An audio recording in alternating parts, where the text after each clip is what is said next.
bazokanga ba généraux soit uniforme asali mabe bakangi ba chena boulot mais c'est lui qui tuait au sali mabe a bolio est-ce que botelema déjà pour na condamner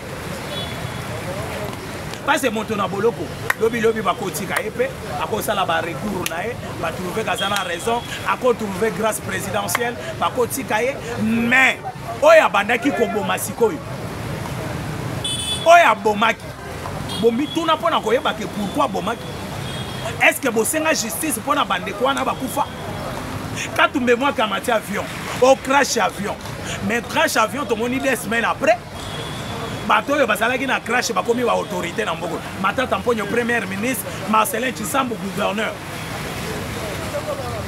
Marcelin Tshisambo gouverneur matata mponyo premier ministre mais liwa ya katu mema ke kenda inaperçu silence des morts. Mais aujourd'hui, on vient intoxiquer nos frères Katangé pour leur dire que non, tu sais que des Azokanga généraux à Katanga. Mais tout ce qui papa, chef d'état-major Azad, il n'est pas du Katanga. Et si vous parlez que tu sais que des Azokanga généraux à Katanga, en logique des choses, tous on a vraiment la logique et l'histoire. Tu sais que des Azamountouyawan. Et tu vas me dire que c'est un Kassaïen, oui, j'accepte. Tu vas me dire c'est un Moulouba, oui, j'accepte. Mais je vais te poser des questions. Les Balouba sont venus d'où? Sachez bien que Moïse attaque na kokola nandako ya Pharaon. Mais jour à kuta juif, Azobunda, na égyptien, Moïse à côté la juif, Aboma égyptien. Sachez bien que tu sais que tel qu'il est là, ses ancêtres, ses arrière-ancêtres sont venus du Katanga. Les Balouba sont venus du Katanga. Et les Balouba, ce ne sont pas les originaires du Kasaï et qui ne connaissent pas l'histoire. Les Balouba sont venus de Sangalubango. Sangalubango, c'est où? Si ce n'est pas au Grand Katanga. Les Balouba au Kasaï, normalement, ceux qui ont une logique des choses, sont des venants. Ce ne sont pas des Kasaïens. Et vous allez nous dire que non, oh les Katangais, non, c'est ça aussi, c'est frère. Et les gens ne comprennent pas pourquoi on appelle que non, les Balouba du Kasaï et les Balouba du Katanga. Mais quand on parle des Moulouba, qui est Moulouba? Il y a les Baloubakat, et pas si vous les appelez les Baloubakat, et pas tous ceux qui comprennent les Baloubakat, c'est ce qui veut dire les Balouba du Katanga et les Balouba du Kasaï. Ils se sont séparés, une équipe est partie du Kasaï, une autre équipe partie na Grand Katanga. Et c'est comme si vous voulez faire voir aux faces du monde que non. Les Balouba qui sont au Katanga et les Balouba qui sont au Kasaï sont différents. Si un Moulouba a na Tanganyika, avant na Tanganyika, il se sent chez lui. Il se sent chez lui. Et maintenant, les politiciens, pour embrayer les gens, ils viennent vous dire que non, oh, les Baswahili, Bazoka. Parce qu'ils savent bien que si nous allons dans le contexte à les Katangais, et ça va nous ramener maintenant dans cette histoire que je viens de dire. Ça va nous ramener dans cette histoire que je viens de vous parler. Et bah Katanga maintenant pour ne pas comprendre, bah continue à la distraction. Et les politiciens ont fait comment? Les étrangers, les occidentaux, les Rwandais ont fait comment? Bah Sali et Lokowana. Pour pas maintenant, les gens qui connaissent l'histoire. Et le professeur Ngoïmou Kena. Botikala qu'on se posait la question pourquoi Koufa. Ngoïmou Kena, une fois dénoncé l'identité de Kabila, Ngoïmou Kena Kena. Ngoïmou Kena Kota Mabeni. Et les Katanga Batikala qu'on soit tant. Il y a qu'au sein de la justice pour la loi Ngoïmou Kena. les Katangais batikala kozwa ta ya kosenga justice pour na professeur Ngoyi Mukena de Ngoyi Mukena une fois lobi que non les noms que Kabila porté ya Kabange nga mutu na pesa ye l'identité du Katangais oyo azanango ngai nde mutu na pesa ye wana Kabila président quand Ngoyi Mukena dit ça il n'avait pas peur. Et c'est à partir de là que moi j'ai compris que non, on est en train de tuer des têtes du Katanga pour effacer l'histoire. Pour prendre maintenant des faiblards, Bazala Simana Bango. Oh, Katanga ni yetu, Kabila ni ndugu yangu. Kabila ni ndugu yako wapi? Kabila ni ndugu yako ya wapi? Kama Kabila iko ndugu yako. Pourquoi si Mimi Nduki pona koboma bandeko naye? Et vous savez que s'il y a un groupe rebelle qui va entrer au Grand Katanga, Massa c'est kobanda kopona Katanga na Kasaye, herba beti lisasi emponi kete oyo Katanga, oyo Kasaye. Herba koti na Goma, bakoti na Bukavu. Il n'y a pas de Kasaye au Bukavu, il n'y a pas de Kasaye à Goma. Est-ce que les M23 bazo boma kaka bakasaye na bakasaye na baluba? Ou bien on tue tout le monde là-bas. Et de même aussi quand ils vont entrer au Katanga, tout Congolais, parce que les étrangers savent mieux que nos ennemis. Congolais.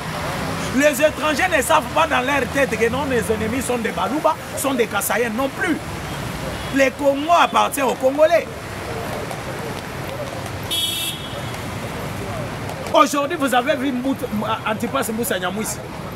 Awa bayebi sakabiso Mbusa Nyamwisi c'est un rebelle ôté. Mais lelo moni Antipas Mbusa Nyamwisi, Moïse Katumbi, Salomon Iskadela en réunion. Mais Antipas Mbusa Nyamwisi bauti ko attaquer na pas na bango, il n'y a pas même un mois. Alors moi je ne peux pas abandonner la République. Mais être déjà à côté de Katumbi c'est abandonner la République. Katumbi n'a jamais aimé les Congolais. Être à côté de Kabila, c'est haïr la République. Et Kabila a fait 18 ans dans ce pays. Tout ce qu'on voyait aujourd'hui sur les scènes internationales. Kabila ne connaissait pas ces choses ici. Kabila ne savait pas que le Congo est sans Aliboulou, il faut mais 18 ans au pouvoir. Katumbi, gouverneur du Katanga, pendant 9 ans, gouverneur au Grand Katanga, Moïse Katumbi. Mais à Tikala Kosala, c'est là il y a 2 mètres. Et surtout nous les Kinois, parce qu'on a un trop. Batu bakoma kia omutu soki abatami na ndako na yeko tabibwa ayeko zonga o nazali na Lubumbashi.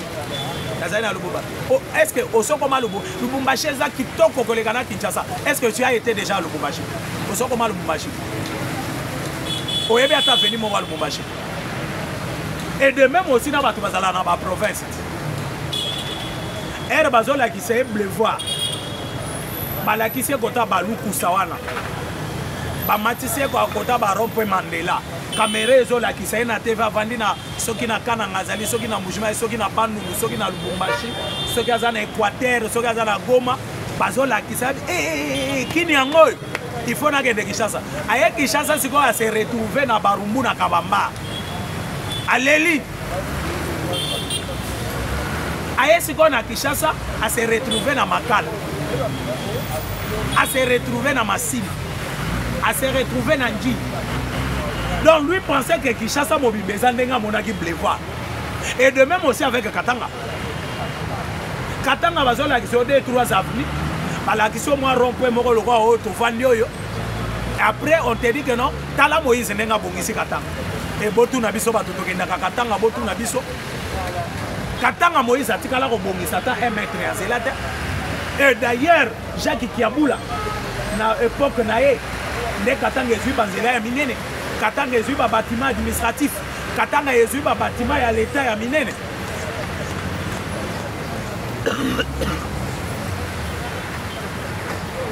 Mais avec Katumbi, Katanga est un l'autre. Et mais aujourd'hui, Katanga comme province.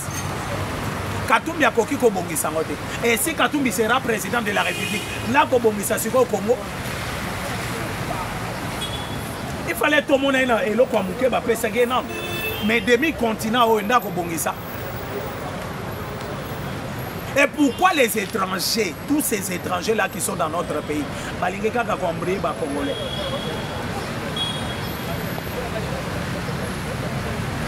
bakei koko ta réunion et pas au bachanzo.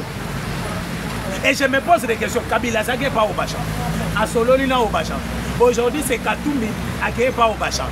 Amemi Salomon Escadé, sénateur.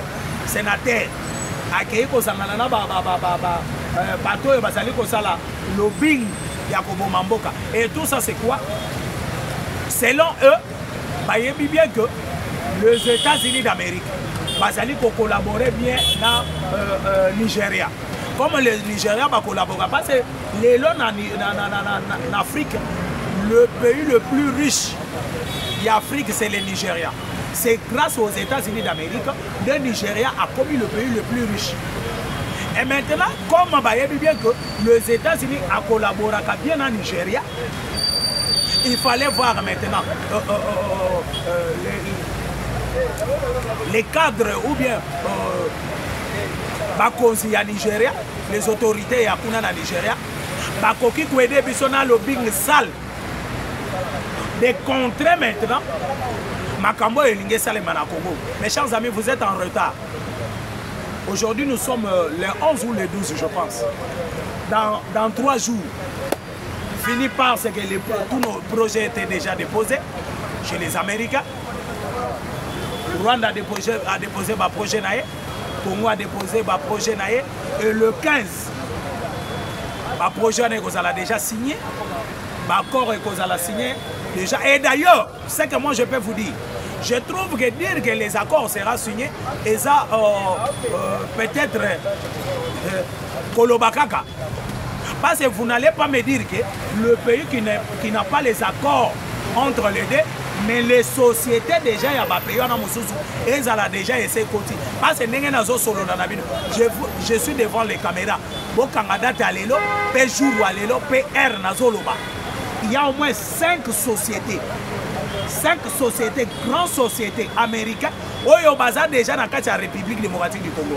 Il y a des sociétés japonaises, Oyo Baza déjà dans la République démocratique du Congo. Il y a société, il y a Elon Musk, l'homme le plus riche du monde. Batunaye déjà son directeur général, déjà Awa, travailleur déjà Awa dans la République démocratique du Congo pour chercher là où Bakoki composait l'entreprise. Et Bill Gates qui était l'ennemi de la République démocratique du Congo, société naïe, il y a raffinage à minerai déjà ici en République démocratique du Congo. Parce que nous on pensait que minerai est Katanga, minerai est est de la République, mais aujourd'hui avec notre ministre de mines, Kizito Pakabom, accueilli pour M. Kizito Pakabom, expert du monde pour découvrir tous les coins oyo minéraux.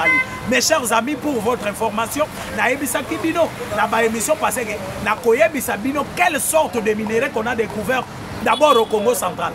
Et le Congo central qu'on pensait que bango bazaka kana port, bazaka na carburant, mais aujourd'hui au Congo central, on vient de découvrir plein de minéraux. Plein de minéraux au Congo central. Va découvrir coltan, va découvrir zinc, va découvrir cobalt, va découvrir plusieurs minéraux au Congo central par des Japonais. Et d'ailleurs, et là maintenant, je comprends pourquoi Babel, je vais dire qu'on a possédé Congo central. Et j'avais rencontré un monsieur. Si vous pouvez m'aider à rencontrer Bakonzi, tout ça là par tous les moyens, tout le monde a exploité minéraux dans le Congo central. On a tout les minéraux dans le Congo central, les alana minéraux. Abi mon cher, Oyebi Makambo Nazo Yebi Saote. Et lélo, je donne raison à ces messieurs-là. Et je pense que ce qui minéraux comme Malelo. Partout. Tala na Bandundu. Bandundu oyebi makambo ba découvrir na Bandundu. Donc na Congo ndenge to sala raboye. To zana pétrole eleki Afrique mobimba oyo. va découvrir 52 blocs pétroliers. Parmi les 52 blocs pétroliers, 15 blocs pétroliers se retrouvent dans Bandundu. Mais tu vas dans Bandundu, 15 blocs pétroliers dans Bandundu. Et vous trouvez que le problème c'est quoi? C'est comme l'Israël. Israël est Zalaki, dirigé par Dieu. Bajifu bavandi balobité. Il fallait to pona mokonzi. Tokoki ko banda kaka ko kumisa mokonzi otomona kate. O Nzambe bamona kaka ke pa ba individu moko boy. Il faut to pona mokonzi. L'Israël bakeye o pona mokonzi. Ba police Saoul comme roi na kati ya Israël. Mais ba bosani prophétie. Oyo Israël asalaki sir bana nae.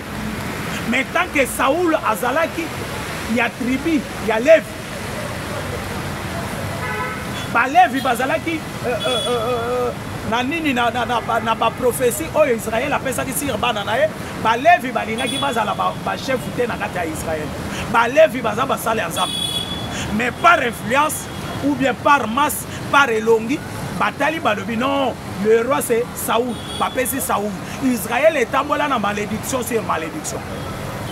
Mais babo sani que R Israël azo comme la bananae a commis la troisième fils qui était le Juda. A ébissé clair.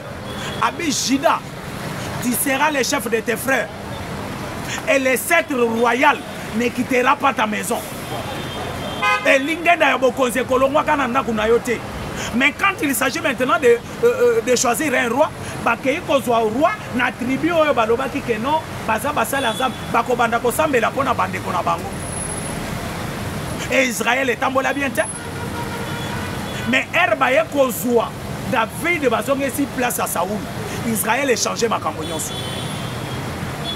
Et de même aussi avec la République démocratique du Congo. Tozui un étranger, to pesier pouvoir en Mboka na biso. Et le Congo marchait sous malédiction. Et aujourd'hui, comme nous avons Mwana Mboka, omoni ba minéré bandi kobota na ba province. Ba koko bisika bazali o ba kufa ba komo sepela. Babi c'est notre sang maintenant qui dirige. Congo central tala minéré. Bandundu tala minéré. Kassai n'en parlons même pas. Et le Congo, quand on nous disait que le Congo est riche, nous on pensait que la richesse c'est Zakakatanga est de la République. Mais voilà aujourd'hui. Voilà aujourd'hui. Mes chers amis, notre ministre des Mines, Kizito Bakabombi, Oyo Lelo, Ndeko, il faut que nous soyons à Mouto à mériter à ça. Il faut que nous soyons à Mouto à mériter à ça. On ne peut pas aller à gauche, droite, faire de n'importe quoi ou bien dire de n'importe quoi. Ceux qui m'ont mérité à ça. Aujourd'hui, vous avez vu Vital Kamerhe en réunion au Ouganda. Là, Mbongo Yako s'est déplacé pour que le Ouganda est allé. Mais Mbongo Yako son papier duplicateur na bastilo ezate. Bomonaki Doudou Famanenga Tchaki et Kao devant les députés. Lui pensait peut-être quand il va dire ça, Doudou Famba Kobanda Kobanga, Doudou Famba est venu dire aux députés que biso na finance, tozana Mbongo Assemblée nationale. Tobimisa nyon soto pesa. Comme Kamerhe savait qu'un jour, Bakoki ko destituer na place où Tikaka na mizuela déjà. Vous savez, il y a 8 à 9 mois passés, Boyoka histoire, il y a une dame qui est protocole dans la Assemblée nationale. Azobi misa bambongo na maboko bambongo azobi manaba carton, bazoke de kocha na coffre fort ya mutu que je ne vais pas citer les noms. Bazocha na coffre fort. Balandela mbongo mbongo ezokende na banque. Est-ce que mbongo ya institution munene net Assemblée nationale et koki ko vanda na kati ya kati Assemblée nationale babimisa coffre fort plein. Ce qui combien de millions? Ce qui combien de millions de dollars? Et aujourd'hui vous allez me convaincre que Kamerhe azangi mbongo ya kosomba ba papier duplicateur. Kamerhe azangi mbongo ya kosomba babu. Kamerhe azangi bolo. Mais c'est du n'importe quoi. C'est du n'importe quoi. Et si vous pensez que vous allez combattre la République. C'est la République qui va vous combattre. Botika ba Congolais. Et aujourd'hui, si c'est vrai que Bobandaki Kolinga Congo, il fallait Botika, Bozo Bungisa projet américain pour l'année. Et les États-Unis d'Amérique, depuis les États-Unis, Mbongo Bachena Congo, Batikala Ochela Ngomboka Mususu. Bandeko. Et ça n'a pas payé Mususu, même si dans la Europe, Bazana Bidia Mbongo. Dans le douane, les habitants, mais ça, c'est maintenant l'argent des liquides. Va déposer pour la République démocratique du Congo 500 milliards, pas millions mais 500 milliards. Même Bidia Congo n'a pas jour de Congo 500 milliards. Le pays le plus riche du monde n'a pas jour de Congo. Mais les États-Unis ont un bon wanaché. Et ce n'est pas pour rien. L'Amérique a trouvé maintenant bon d'investir au Congo. Et là, quand ils allaient kobangi sabande kwa nezanini. Ce qu'on dit le loba Katumbi agité. Et soi-disant des opposants agités, Kabila agité. Et le problème, ils savent tous comment les anglo-saxons travaillent. Les anglo-saxons, ceux qui osent travailler dans la société, ceux qui montent à Liboso touchent à 50 000 $. Sachez bien qu'un huissier ou bien sécurité monte à Fongola rapporte à Robanda pour toucher. Donc 10% il y a numéro 1. Le 10% des 50 000 $, c'est combien? 5 000 $. Quand on a la sentinelle, on apporte 5 000 $. Nous avons sentinelle à Kabulo, bien véhiculé. Sentinelle à Kabulo, na veste ya cher nanzoto. Sentinelle à Kabulo, propre. Et puis, il y a la sentinelle au boy. Nous avons Moussala Sikoyo, et Zouaka valeur. Misala les lois hommes na mutazo va na Congo, on a comme sécurité. Bonani, à mon akango valeur, ezana valeur mokote. Les lois sont que sécurité touche à 5 000 $. Yoko sarana sécurité. Ne le reçoit banque ça va. Les Congolais sont qui va commis à niveau là, les Congolais va coller à tisser dans le sur la pouvoir. Bokoyoka. Bokoyoka. Antipas Moussa Nyamwisi Baloba qui est un groupe rebelle dans Zam. Ote. Mais les lois n'est pas au bas changer que au salanini na katou. Na une émission à lobby na ko développer en bien makasi. Émission à lobby na ko développer en bien makasi. Caméra ozo bulisambo ote. Okendaki ko sala lini na réunion na Uganda. Okendaki ko sala.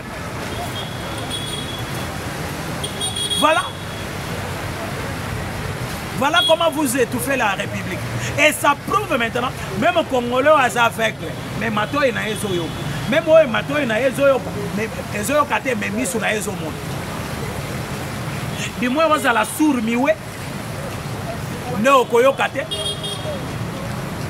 pe au Kokolobate. Ou bien aux sourds miwe, au Bakisi qui est aveugle les colo. Aux monate, aux olobate, aux oyokate. Mais tout celui qui voit, à comprendre que non, ces gens ici, ils ont mérité qu'on ait l'autorité dans le monde. Parce que ce sont eux les premiers ennemis de la République.